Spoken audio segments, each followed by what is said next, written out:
All right, Quasar Markets Live. We've had a rough day in the markets today. Y'all know him. Y'all love him. Kevin Green, Schwab Network. How are you, Kevin? Doing pretty good, Stephen. Glad to be back from vacation. I love the fact that vol is still in this market, but I didn't expect that it was going to last for this long. And unfortunately, we might be having another week or 2 weeks of this volatility still stay in place. But how are you doing? I'm good. You know what? I got crushed today, and IBM nailed Palantir today earlier this morning. I nailed CoreWeave as well. Um, but I really didn't expect this whole COBOL thing with IBM. This one really kind of got me. It seems like there's just so many overreactions going in the markets right now. Yeah, I would agree. I mean, obviously, we are seeing a lot of innovations being announced, especially from Anthropic around artificial intelligence, and it's really hitting these software stocks and even a company like IBM, which is a little bit of a hybrid of software and hardware for that matter, and also has a little bit of quantum computer exposure there. But these announcements, you're seeing people kind of just shooting first and asking questions later. And a lot of these overreactions, I think, for now, they may be short-lived. I understand some of the risks that we will have over the next, 5 years or 10 years. But some chief security officers, some chief technology officers, for that matter, it takes a long time to integrate or really trust any type of AI model or any type of new major change within an organization. So these announcements that we are seeing, yes, will it have an impact down the road? It will, but I think the adoption rate is going to take a lot longer than what people expected. But it's the same thing that when artificial intelligence just came out, or when it came out, 3 years ago, 3.5 years ago or so, you're just starting to see a lot of this being rolled out on the corporate front for individuals to utilize it for operations. So it does take a little bit of time here. Kind of surprised that we were seeing these reactions, but we can see these aggressive reactions along with a market that has elevated volatility as well as very low liquidity. Book depth's not that great. If you look at a lot of liquidity indicators, not that great as well. So you have very big price swings. And once again, software seems like the one that everybody's kind of ringing the cash register on. Any type of hint that there could be market share give up because of artificial intelligence. Yeah, what's making people so scared? I mean, it just seems that to me, it's like the machines are in charge or something. They're like kind of like laughing at it, and going, okay, you know what? We'll run with whatever narrative's there. I mean, today's narrative about Anthropic and COBOL and CrowdStrike getting smacked the way that it did, it just doesn't make any sense to me, Kevin. Yeah, I think, there's a couple of things, and I won't go down a major rabbit hole, but I think it actually is very important for people to understand. So there's trading that is done, like yourself, myself, or on a computer, we place a trade. But 90% of the trades that are being done is fully electronic as well as automated or algorithmic. And so I think there's also sentiment algorithms that are out there that look at a headline, read and parse a headline, and then make a decision. And you're seeing kind of this domino effect of selling that's kind of accompanying it, no matter if there's actually going to be a material impact for the company or not. I think that's one of the reasons why we are seeing kind of this sell off. The COBOL situation is very unique. So COBOL is not really a mainstream programming language anymore outside of the financial industry, especially when you're looking at the back end infrastructure. So let's say a Visa, MasterCard, the payment processing infrastructure that's out there, the ATMs as well, a lot of balancing and ledgers that are being transacted on the back end. A lot of that's built on technology that was coded in the 60s, 70s, and 80s. And so it's really hard to kind of get that off of COBOL and moving it to, let's say, a Python or R, or, you choose your language. So could it have an impact on their ability to retain business with a company like a Visa or MasterCard? That could be the case. But once again, that's a very small slice of IBM's overall portfolio. And for it to get Right. hit, I think is what 6% to the downside seems a little bit aggressive for something that's just being rolled out. And once again, the adoption rates are 13. going to take longer than I think the market's kind of giving credit for. Yeah, 13% smack on that. I mean, I get it that 95% of ATMs are running on COBOL. I was coding in COBOL in grade school. I get that. But I mean, when was the last time you went to an ATM machine? I mean, do we really care about like what COBOL and for, just because Claude and Anthropic can now code in COBOL? So what? I think it's great that these companies, that these AIs can take old dead languages, because there's not that many people who can do code in COBOL anymore, and actually upgrade it to something newer. But it can't take it to Web3. It can't take it all the way. And there's so many mistakes in the thing. So why this massive just snowball effect on the markets here? Because I think it's the progress towards the ability for it to be, let's say, 95% or even 99% effective at some point in time. And I would say over time, technology will get there. There's always going to be a perceived risk. Right now, we have not experienced, and I'm not hoping this is going to happen, but I would not be surprised within my trading lifetime, over the next couple of years for that matter. You have a company, a sizable company, I don't know what industry, right? But really heavily relies on AI for, let's say, accounting. And I think that's actually the biggest risk that you have. Let's say accounting. And let's say the model has been kind of doing these computations in the background, and then come to find out a couple of quarters later, something was incorrect and you had to re-report. That stuff like that could be very catastrophic. And so I go back and say, once again, chief financial officer, a chief technical officer, a chief security officer is not going to give up the keys to the boat. It's going to be very, very small and incremental.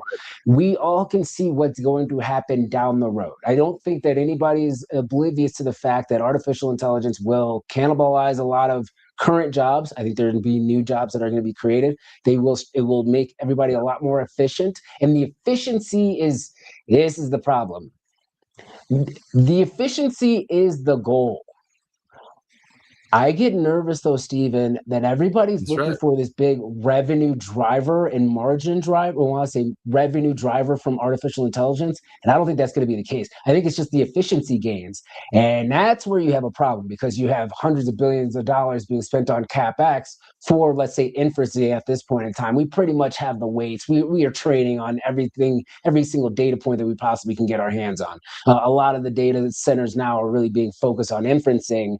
But how do you monetize inferencing? No one has actually given an answer to that. And I think that's actually the big concern, is that monetizing inferencing is a revenue driver. But if you have the infrastructure in place, you could see productivity gains, but it's not going to be very sexy. It's not going to be a sexy productivity gain. It's going to be margin expansion. And everybody now, it's a race to the bottom, actually. If you think about it, a lot of these companies are now integrating artificial intelligence because they do not want to be left behind, not because it's new technology or revenue driver, top line driver, or even a bottom line driver. It's just they don't want to lose to their other competition within this space. So there's a lot that's actually happening with this. And I think you're right. I think, Kevin, I think everything the problem is. Sorry. Yeah, and I think the problem is that these companies they just want to put AI in it, but they don't know what to do with it, right? They're just like, okay, we'll just add AI to our machine and see what it does. I think that they're just really it's a spaghetti against the wall kind of attitude. Yeah, I would agree. And that's why Apple's doing what Apple's doing right now. Because Apple said, you know what? I don't want to spend the money to throw spaghetti against the wall. Let's wait 2 years, 3 years. Let's see what actually people want and consumers want. And then we're going to go that direction. Because you could be the first to market. Because you're the first to market doesn't mean that you're the best in the market. And I think that's where Apple's strategy will, yes, the stock lagged for a year and a half or 2 years. But now you look at a day like today, pretty much every Mag 7 name is down, except for the most part, Apple. I got to check it now. I don't want to eat my words here. Apple is still up 0.6%. Because it doesn't have the CapEx spend concerns. And look, that's a risk that the market might be pricing in as well. If the trend continues of this acceleration of CapEx spend from Meta, from Google Alphabet, from even an Amazon for that matter, and we're at this same type of rate of change that we saw for last year, a lot of those companies are not going to be cash flow positive at the end of the year. Then why are you paying a premium for them?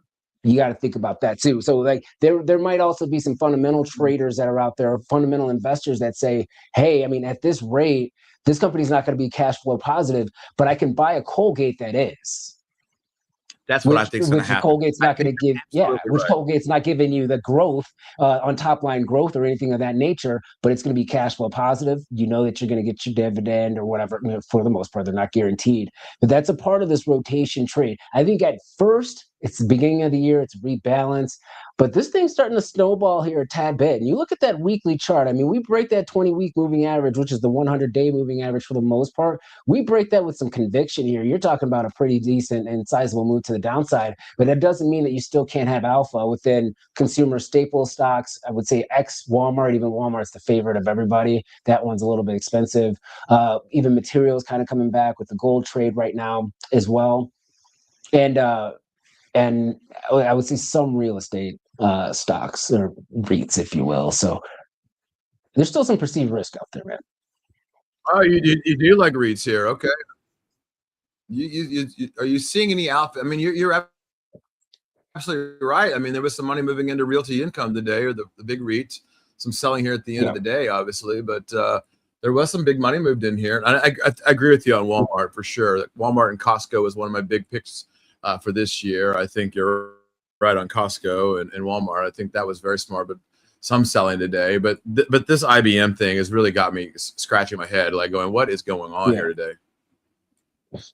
Yeah, I would say for IBM,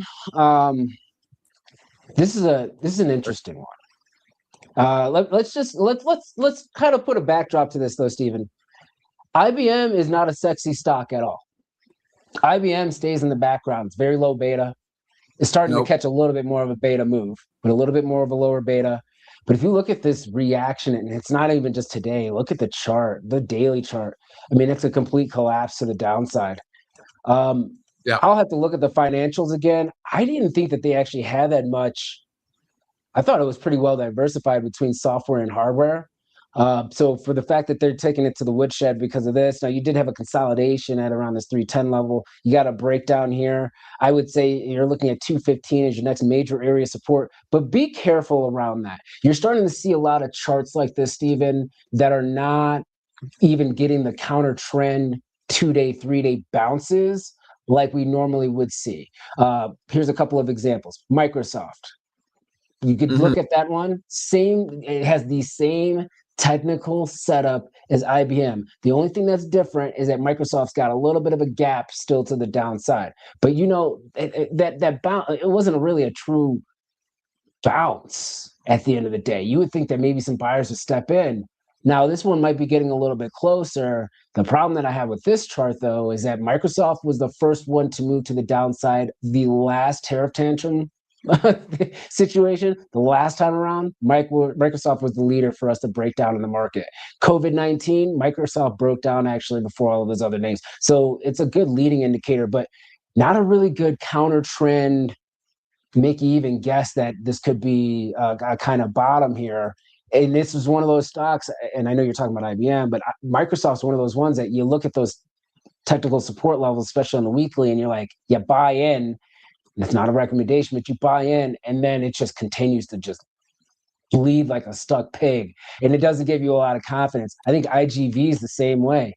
I mean, if you look at IGV, you can look at it and say, man, this could be actually a little bit of a value here.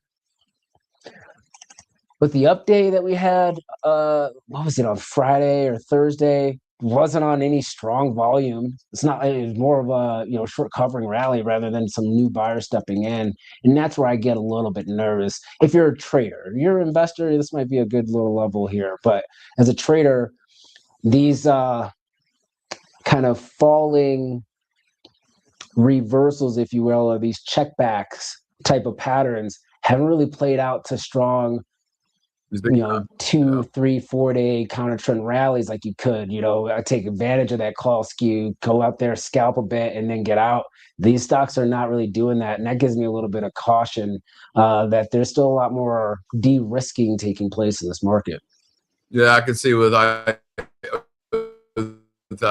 those who don't understand what Kevin's talking about, IGV is the ETF there for the tech sector, software sector, which is getting absolutely obliterated. And I think it's a little bit, for me, I like this kind of selling, Kevin. I mean, this is the one I like to buy, right? I like days like this. This is the last hour on IGV, and there was some buyers stepping in at the end of the day.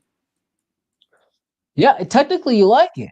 The problem that you have though is that last week we had this flush down to this $80 level, right?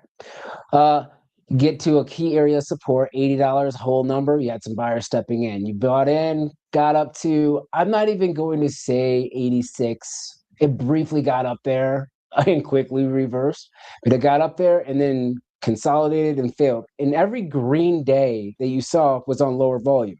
So green days on lower volume does not kind of give you conviction that that is the low, right? That means more of a short covering rally, maybe a counter trend bounce before another flush to the downside. And that's where you get a little bit concerned. I'm right there with you. I like doing these type of, I like picking off stuff like that's in this type of technical pattern. But I will say this, I tried that with Microsoft over the last 3 weeks, and I don't feel so great.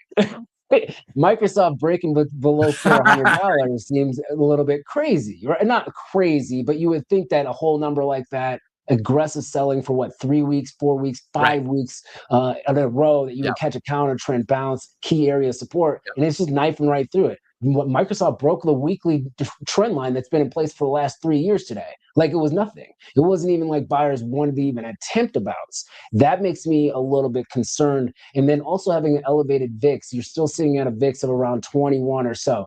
Look, VIX at 26, I always say that. VIX at 26 is really what I focus on, because that's more than a one standard deviation move that you get to the upside on a 1 year basis. Usually in any 1 year rolling period, I would say maybe outside of COVID-19 where we had that, 80 VIX blow off, right? But a 26 VIX, now the thing is, it's been curling up enough where you would think, I thought last week, we should be able to clear 23, 24, 25 and get some buyers to step in. But it's really stubborn at these levels. And I like elevated volatility. Don't get me wrong, but I like elevated volatility and then a nice crush in vol, and then it elevates again and resets. I don't like vol staying at 21, because the vol staying at 21 is a chopped up market, which is exactly what we've experienced. S&P 500 has been in a consolidation, Stephen, since October. Let's call a spade a spade. We haven't gone anywhere, which also makes me nervous, because now we're kind of, if you look at the weekly chart on the S&P, now we're starting to make lower highs, as well as, if you're looking at wicks, lower lows, touching the 20-week moving average. We're pretty much at the cliff of a pretty decent break if you had the right news catalyst, and it seems like we might with its tariffs. The weekly doesn't look really that great on S&P 500. So this is how, cautiously optimistic, play the rotation for now, trust the technicals. 100-day moving average holds up, continue to look at buyers maybe stepping in at that level. 20-day moving average, that has been a key area of resistance, sell into those. And then the slop, which is what we call that middle of that range, unless you have the stomach for it, it seems like it kind of is better just to sit on the sidelines or trade very small size until you get to one of those bands, either the upper end or lower end of bands.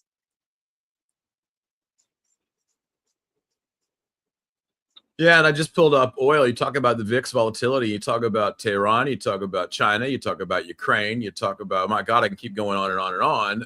And oil only really is 66.29 now a barrel here. Yeah, it's curling up. All right, cautiously optimistic on this one. Yeah, I would say cautiously optimistic on this one. Let me give you a little bit of a breakdown here. Here's the reason why. Chart-wise, you're looking at the weekly chart, you're looking at a daily chart, you can see we're coiling up, neckline $66, $67. You would like to see a breakout, right? So technically speaking, oil looks good. Actually, oil has been looking good since $58. Usually from an oil trading standpoint, and everybody's different. So Stephen, you have your own style, I have my own style. I like to buy bottoms. I hate, like, when people actually hate a commodity, that's when I like to buy them. $55, $56, that's great. And then you trade that up into, let's say, a $60, $62. You let that clear 64, maybe hit up to 67. I usually do not trade breakouts in commodities, just me personally, unless there's a fundamental catalyst. And the only the true fundamental catalyst for this move right now, let's say 80% of it, 20%, I'm going to give you some optimism. 80% of it's geopolitical risk. Now, some people I've heard on the networks today, well, multiple networks, there's $10 of geopolitical risk premium. I think that's a little bit expensive.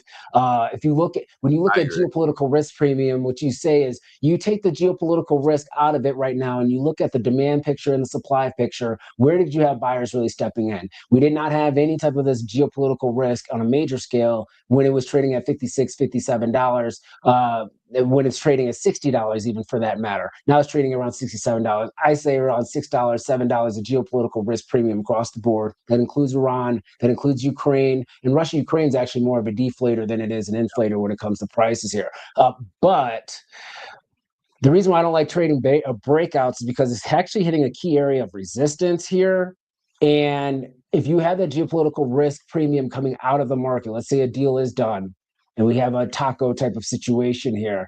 The retail traders that have gotten into this, not only when you're looking at USO, but also when you're looking at crude options, because it's a heavy skew to the call side. I think you and I even talked about that about 3 weeks ago. It was heavy skew when it was down there. They'll unload really quickly.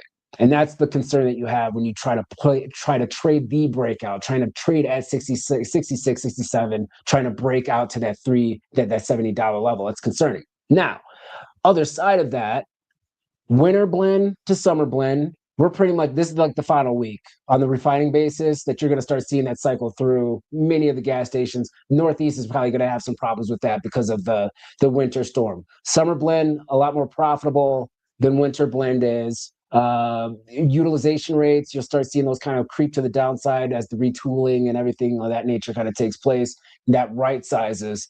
And then you have the situation in the Northeast where you have the Arctic blast in January. We were actually burning oil to power that, which is like third world country stuff.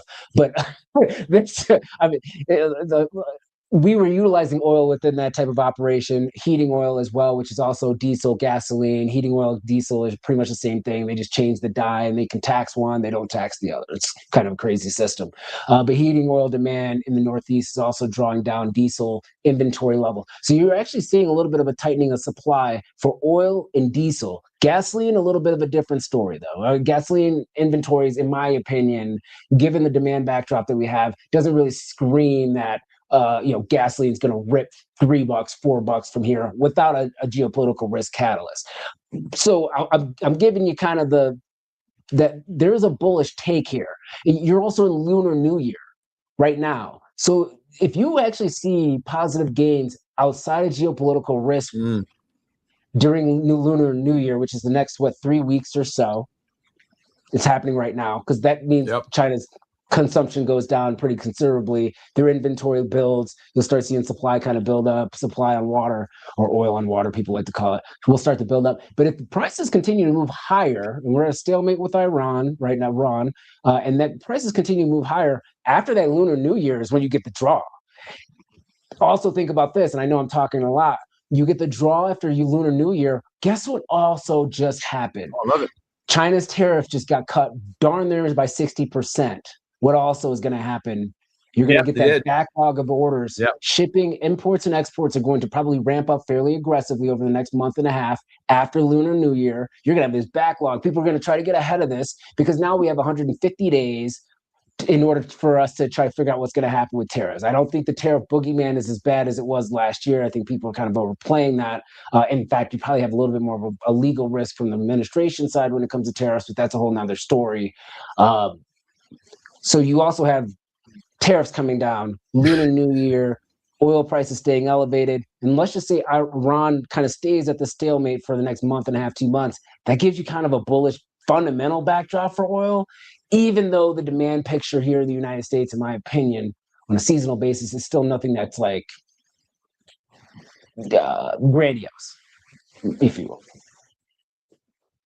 Long breakdown. Yeah, and you talk about China, you talk about soybeans as well, right? I mean, soybeans seem pretty high right here, considering that. And this, I'm looking at soybean futures right now. I think soybeans in a week could fall in this China demand. China said, "Okay, screw you in the tariffs. We don't need it anymore." This could be a big situation here. Yeah. Okay. So the soybean front, you got a bean chart up? Yeah, I think you do, right? You see that you got a daily chart? I Yeah, I I can do. barely Yep. see my eyes are bad. Okay. Yeah. Look at the Yeah. daily So I got chart the other chart. for Yep. beans today. May contract, right? That's not a great candle. Yeah. At all. I mean, it's still a Nope. green candle for today, but if you look at it, it's a little bit more of a blow off top. You can call that what, a gravestone doji as well, right? Higher wick. Some people call it a spider, long Gravestone or leg spinning doji. top almost. Yeah. Doesn't matter what, yeah, no matter what you call it. Upper wick, long upper wick, lower wick or smaller lower wick, and then you're closing below the 50% range of that day, meaning more sellers came in than buyers. Even Yep. though it's green, you still had sellers putting some Yep. pressure in. We saw this as an area of resistance the last time around, sitting at around what, 1160, 1165 or so. Um, Yep. you are right that there is a concern that the beans being purchased might be delayed. I don't think you are going to see that type of action though until after President Trump and Xi meet. They're not going to try to rock the boat, and if they're going to do this meeting, they want to both have wins, and they will already have wins in their back pocket for both of them. But this will make it so Brazil is a little bit more attractive when it comes to prices, and they're already more attractive. They trade at a discount, and quality is for the most part okay. They're having some weather issues, but from a bean standpoint, the concern that you have is obviously China. The concern you also have is that USDA is also undercounting or under reporting or underestimating acreage planted for beans this Mm. year because of this price action. So we can have all of the enthusiasm for beans, and I talked about it a couple of weeks ago, but we're gonna just price ourselves what the hell out of it. You know, like we get this nice little bump in soybean prices moving to the upside, and then we immediately price ourselves out compared to Brazil or Argentina. So then it's like, okay, well, we gotta wait for it to come down in order for us to have that excitement again. Wheat actually does look pretty decent. The supply levels there don't look that great though. So let me just tell you, there's a significant glut. Any Russia-Ukraine resolutions going to put most likely Russian grain, Russian wheat back into the global sale, which they're still like in the global front, but they're mainly selling to like India and Asia markets here. But that probably could lead them to a little bit more of a move. But wheat has looked actually pretty good. I think beans, though, probably a little bit more of a risk of a pullback to the downside, but I think that's going to be a bigger risk once you get after the Xi Trump summit. For now, they're going to have these unknown buyers that we're going to see on these USDA reports every day. They have these unknown buyers that are kind of creeping in there. Those most likely are the China buyers. So. Yeah, I totally agree with you. And for me, the other thesis I have on wheat is the issue of, well, the weight loss drugs. I think people are eating a lot less bread and drinking a lot less beer, and wheat's need for both of those, right? So I think I think where the price is a little too high for both of those things. So I think there's other theses around. I think wheat price is a little too high. I know that it's a 3.5-year low, I think something like that, but that was, I mean, I'm sorry, last year. And now 2 years ago, and now this year, a 3.5-year high. So wheat's made a hell of a run, I think, here in the last few days. All right, Kevin Green, thank you so much, man. We'll see you right back here on Monday, man. Have a great week. Appreciate you.